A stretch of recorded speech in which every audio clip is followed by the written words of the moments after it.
이제 현대인들은 돈에 이제 목숨을 많이 걸고 있고, 실은 이제 제가 이제 종교 담당인데, 이제 종교가 각기 이제 다르게 이제 그 외피는 다르지만은 어떻게 보면 돈교라는 하나의 교고 종파가 좀 다를 뿐이다 이런 식으로까지 네, 비판하시는 네. 분들도 이제 있을 정도로 이제 종교까지도 이제 뭐 돈 거린다 이렇게 하는데 그게 이제 현대 사회 우리 또 자본주의 사회 적나라한 모습이고 근데 이제 보통 사람은 어떤 뿌리 깊은 믿음이 돈이 많으면 행복할 것이다 하는 절대적인 믿음이 있기 때문에 이제 그러라고 보는데 심리 실험을 해보면 어떻습니까? 실제 돈이 많으면 행복해지나요?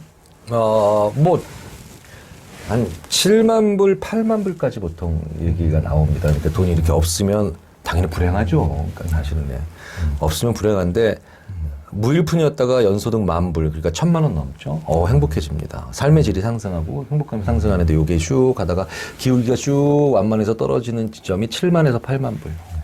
그러면 그 다음부터는 다른 게 행복을 결정한다는 거죠. 그래서 이제 그걸 가지고 심리학자들이 이런 말을 하는 걸 좋아합니다. 돈으로 살 수 있는 행복의 양은 75,000불이 상한선이다. 그러니까 우리 돈으로 한 8천만 원? 근데 그거 넘어가면은 다른 요인까지 얹어져야 행복이 더 상승한다는 거예요.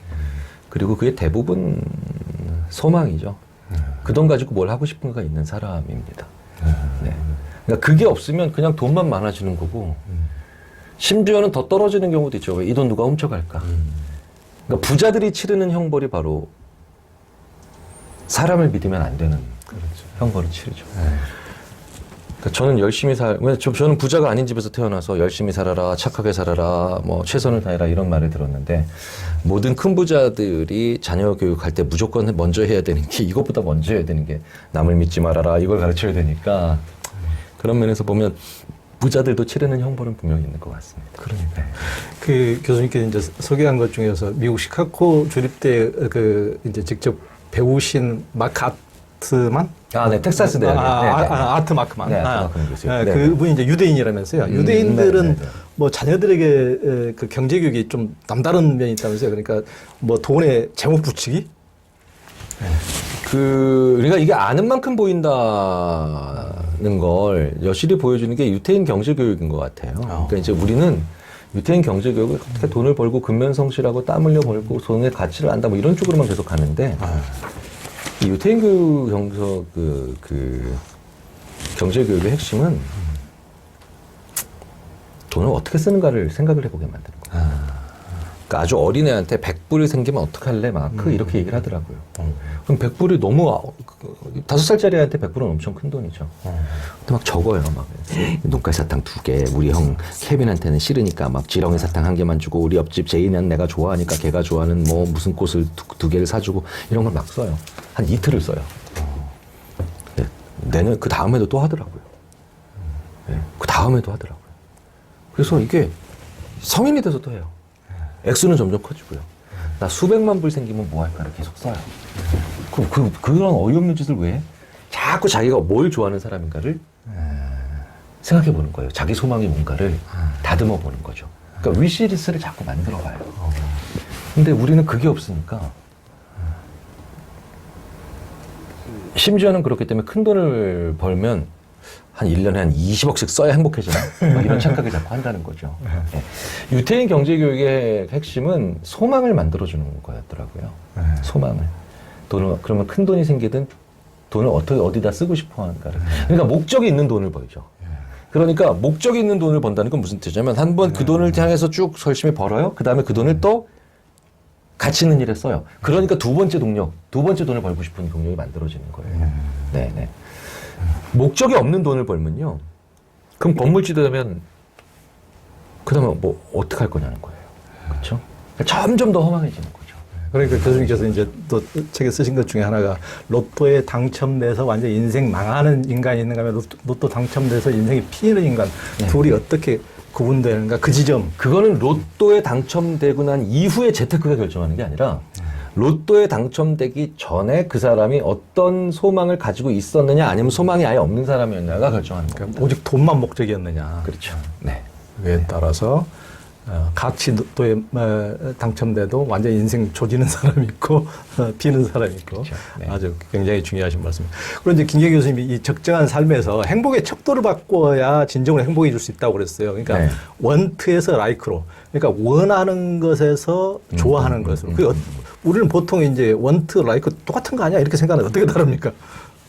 이 원투와 라이크가 사실은 거의 같은 사람도 있고요. 많이 다르기가 쉬운 문화도 있는데 한국 문화가 열심히 살고 우리 아까 그 관계주의 문화고 이러다 보니까 원투와 라이크가 달라지는 경우가 꽤 있어요. 너무너무 갖고 싶었어요. 원투입니다. 그런데 가지고 난 다음에 보니까 이거 좋아하는 게 아닌 경우가 많은 거예요. 이게 되게 많잖아요. 그게 왜 그렇겠어요? 우리를 봤기 때문에 원투하는 겁니다. 나만 안 가지고 있고 나만 안 입고 있고 나만 안 타고 있는 옷과 신발과 차를 보니까 비교심으로 불편한 거죠. 나만 안 가지고 있으니까. 그러니까 그 회피 동기가 생기죠. 빨리 이것으로부터 벗어나고 싶은. 그래서 큰 돈 들여, 큰 노력 들여, 큰 집념 가지고 그걸 가졌어요. 근데 뭐예요? 나 혼자 있는 시간에 보니까 그게 내가 좋아하는 게 아니에요. 이게 한국인의 삶이 약간 허망해지는 게 이것 때문입니다. 그래서 제가 항상 이렇게 말씀드려요. 정말 뭘 원한다고요? 내가 정화 가지면 행복해질 것 같다고요? 근데 지금까지 그렇게 속으시면서도 모르시겠어요?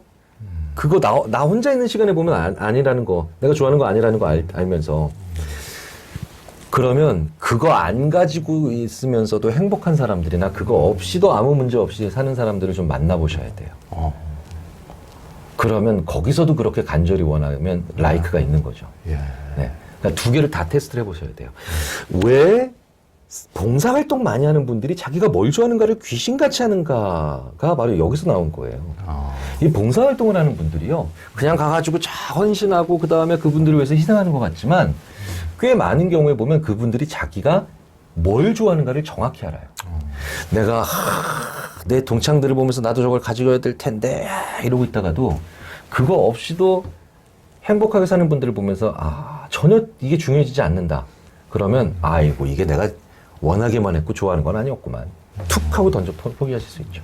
근데 이 사람들을 보면서 원투했는데 이거 없이 사는 분들을 만났는데도 여전히 너무너무 내가 원투하고 싶어. 그럼 뭐예요? 이게 내가 진짜 좋아하는 거예요. 그러니까 그건 가져야 되죠. 자, 그러면 첫 번째 그걸 계속 혼동하는 분들에 비해서 이분들은 훨씬 더 적은 돈으로도 자기가 좋아하는 걸 늘 알아보시겠죠. 적정한 삶. 네, 적정한 삶이라. 그러니까 적정한 삶이 아주 그 핵심 포인트네요. 그러니까 네, 원트에서 라이크로. 네. 그러니까 우리가 너무 젊은 날 어떻게 보면은 남들이 다 장애 가니까 뭐 아파트 한 채 장만하기 위해서 온 삶을 한 60대까지 버려버리고 나니까 아니 내가 이게 이만큼 투자할 만한 가치가 없었는데 내가 그렇게 이게 들어왔는데도 그렇게 행복하지 않네 이럴 수도 있는 거잖아요.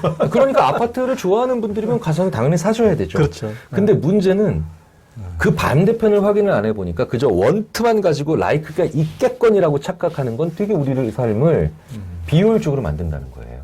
네. 그래서 그건 한번 확인을 해봐야 될 필요가 있다는 거죠. 그렇죠. 네.